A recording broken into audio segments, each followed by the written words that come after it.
Dear students, welcome to this channel. Students, जो class 12th के बच्चे हैं नागरिक शास्त्र के, उनके लिए यह वीडियो बहुत ही इंपॉर्टेंट होने वाला है, क्योंकि इसमें अति लघु उत्तरीय प्रश्नों के साथ साथ उनके उत्तर भी दिए गए हैं।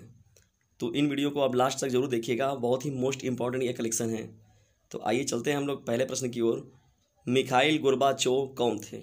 ये बहुत ही महत्वपूर्ण प्रश्न है। मिखाइल गोर्बाचोव कौन थे? तो इसका उत्तर हो जाएगा मिखाइल गोर्बाचोव सोवियत संघ के अंतिम राष्ट्रपति थे। इसके बाद क्या हुआ था? सोवियत संघ का विघटन हो गया था, तो ये कहा गया कि वो वहाँ के क्या थे? अंतिम राष्ट्रपति थे। तो ये बहुत ही इंपॉर्टेंट प्रश्न है। सेकंड प्रश्न की ओर बढ़ते हैं। WTC पर हमला कब हुआ?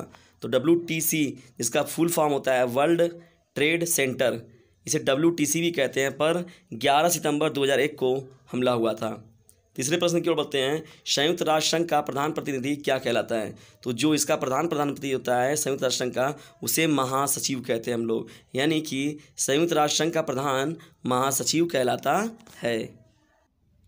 डियर स्टूडेंट्स, आप वीडियो को स्किप करके और स्क्रीनशॉट मार के यहाँ पर आप इन प्रश्नों के आंसर जो है कलेक्ट भी कर सकते हैं यहाँ पर, और या तो अपनी नोटबुक में इसे नोट भी कर सकते हैं, क्योंकि यह महत्वपूर्ण प्रश्नों का कलेक्शन है। तो आइए बढ़ते हैं चौथे प्रश्न की ओर। आसियान का झंडा कैसा है, या आसियान का झंडा क्या बताता है?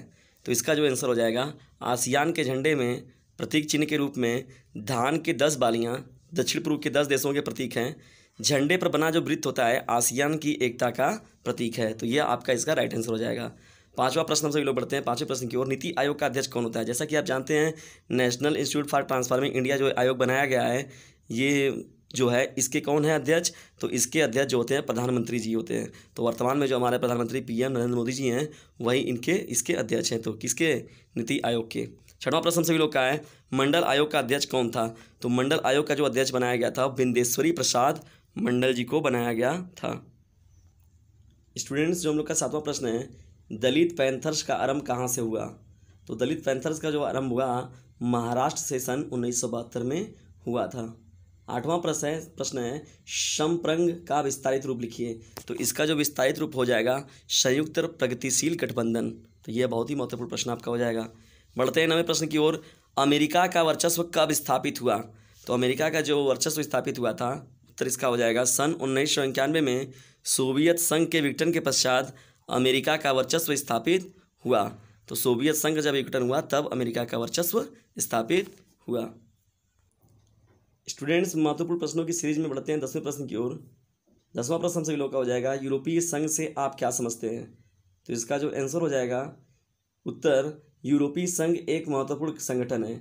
यूरोपीय संघ आर्थिक, सैनिक, राजनीतिक तथा कूटनीतिक के रूप में विश्व में राजनीति में महत्वपूर्ण स्थान रखता है। तो यह यूरोपीय संघ जो बनाया गया, मुख्य रूप से यूरोपीय संघ के जो देश थे उनके मध्य आर्थिक, सैनिक, राजनीतिक और कूटनीतिक जो उनका लेन देन है, उसके लिए यह बनाया गया था संगठन। 11वां प्रश्न सभी लोग का है, द्विराष्ट्र सिद्धांत क्या था? तो द्विराष्ट्र सिद्धांत ये बहुत ही महत्वपूर्ण प्रश्न आपका है। उत्तर इसका क्या हो जाएगा? भारत हिंदू और मुसलमान नाम की 2 कौमों का देश था, इसलिए मुस्लिम लीग ने मुसलमानों और हिंदुओं के लिए अलग अलग राष्ट्र की मांग की। इसे ही द्विराष्ट्र सिद्धांत कहते हैं। तो इस वर्तमान परिस्थितियों के अनुसार भी यह जो प्रश्न है बहुत ही आपका महत्वपूर्ण प्रश्न हो जाएगा। डियर स्टूडेंट्स, जो हम लोग का 12वां प्रश्न है, राजग का पूरा नाम लिखिए। तो राजग का जो पूरा नाम है राष्ट्रीय जनतांत्रिक गठबंधन। तो इसे राष्ट्रीय जनतांत्रिक गठबंधन के रूप में हम लोग जानते हैं। 13वां प्रश्न हम सभी लोग का है, सोवियत राजनीतिक प्रणाली किस विचारधारा पर आधारित थी? तो इसका आंसर जो हो जाएगा, सोवियत राजनीतिक प्रणाली समाजवाद तथा साम्यवादी विचारधारा पर आधारित थी। यह भी आपके महत्वपूर्ण प्रश्नों के कलेक्शन में है। 14वां प्रश्न है, 2 बाल्टिक गणराज्यों के नाम बताइए। तो इनमें जो मुख्य नाम है एस्टोनिया और लाटविया। तो एस्टोनिया, लाटविया जो है वह 2 बाल्टिक गणराज्यों के नाम हो जाएंगे। डियर स्टूडेंट, बढ़ते हैं 15वें प्रश्न की ओर। एक ध्रुवीय विश्व व्यवस्था से आप क्या समझते हैं? तो इसका आंसर जो हो जाएगा, विश्व राजनीति में जब किसी एक देश का अधिक प्रभाव हो तथा अधिकांश अंतर्राष्ट्रीय निर्णय उसकी इच्छाओं से किए जाएं, तो उसे एक ध्रुवीय विश्व व्यवस्था कहा जाता है। तो ये बहुत ही आपका महत्वपूर्ण प्रश्न है। 16वां प्रश्न है, सीमांत गांधी के नाम से किसे जाना जाता है? तो यह बहुविकल्पी में भी आपसे पूछ सकता है। इसका आंसर जो है, खान अब्दुल गफ्फार खान को सीमांत गांधी के नाम से जाना जाता है। स्टूडेंट, जो हम लोग का 17वां प्रश्न है, दल बदल से आप क्या समझते हैं?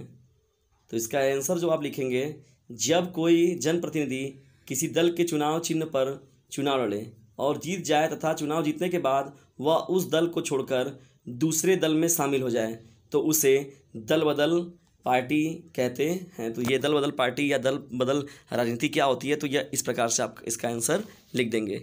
18वां प्रश्न है, मिले जुले संगठन से आप क्या समझते हैं? तो इसका जो उत्तर है, जब अनेक राजनीतिक दल सरकार बनाने के उद्देश्य से एकजुट होकर चुनाव लड़ते हैं तो उसे मिला जुला संगठन कहते हैं। बहुदलीय संगठन के रूप में एक तरीके से बात करते हैं हम लोग, तो यही कहा जाता है मिले जुले संगठन, तो जिसमें अनेक राजनीतिक दल होते हैं। स्टूडेंट्स, हम लोग का 19वां प्रश्न है, तेलंगाना आंदोलन क्यों चलाया गया था? तो इसका जो उत्तर हो जाएगा, तेलंगाना आंदोलन हैदराबाद राज्य में सन 1946 में जागीरदारों द्वारा की गई जबरन एवं अत्यधिक वसूल के विरोध में चलाया गया था। तो इसे ही हम लोग कहते हैं कौन सा आंदोलन? तेलंगाना आंदोलन। 20वां प्रश्न आपका है, यह भी बहुत ही मोस्ट इंपॉर्टेंट प्रश्न है, पंचशील का क्या तात्पर्य है? या पंचशील क्यों है, क्या चीज़ें हैं, क्यों लाया गया?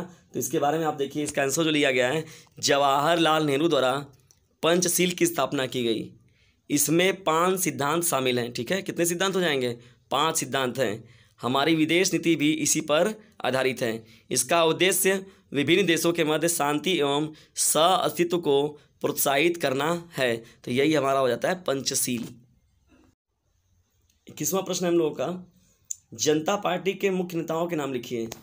तो जनता पार्टी के जो मुख्य नेताओं के नाम हैं कुछ इस तरह, मोरारजी देसाई, चौधरी चरण सिंह, जयप्रकाश नारायण, चंद्रशेखर, लाल कृष्ण आडवाणी, नानाजी देशमुख, अटल बिहारी वाजपेयी आदि। तो ये जो है जनता पार्टी के मुख्य नेताओं के नाम हो जाएंगे। अगर नाम पूछता है तो आप इस तरीके से उनका नाम बता दीजिएगा। 22वां प्रश्न है, ओबीसी का क्या अर्थ है? तो ओबीसी का अर्थ होता है अदर बैकवर्ड क्लासेस या अन्य पिछड़ा वर्ग। तो जातिगत जो बांटा गया है आपका समुदाय, तो उसमें ओबीसी का जो पूरा फुल फॉर्म होता है अदर बैकवर्ड क्लासेस, या इन्हें हम लोग हिंदी में बोलते हैं अन्य पिछड़ा वर्ग। स्टूडेंट्स, हम लोग का 23वां प्रश्न है, चीन WTO में कब शामिल हुआ? तो इसका जो उत्तर हो जाएगा, चीन 2001 में विश्व व्यापार संगठन WTO में शामिल हुआ। तो WTO को हम लोग विश्व व्यापार संगठन भी कहते हैं।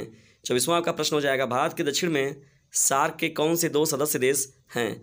तो सार्क के वो देश जो कि दक्षिण में है, भारत के दक्षिण में, तो ये देश हो जाएंगे श्रीलंका और मालदीव। तो नागरिक शास्त्र के अति लघु उत्तरीय प्रश्नों के ये कुछ हो गए महत्वपूर्ण प्रश्न, और वो भी साथ ही साथ में उत्तर के साथ। तो इन प्रश्नों का आप रिवीजन ज़्यादा करें क्योंकि ये बहुत ही महत्वपूर्ण प्रश्न हैं। तो ऐसे ही और वीडियो को पाने के लिए आप चैनल जुड़ें। यदि वीडियो पसंद आता है तो इसे लाइक करें और शेयर करें, ताकि आपके साथ साथ हम लोगों का भी मनोबल बढ़ता रहे, ताकि आपके लिए हम लोग और भी अच्छे वीडियोज़ के लिए प्रयास कर सकें और आपको आपके मंजिल तक पहुंचा सकें, ताकि आप अपने यूपी बोर्ड एग्जामिनेशन 2021 में अपना बेहतर प्रदर्शन कर सकें। Thanks for watching this video.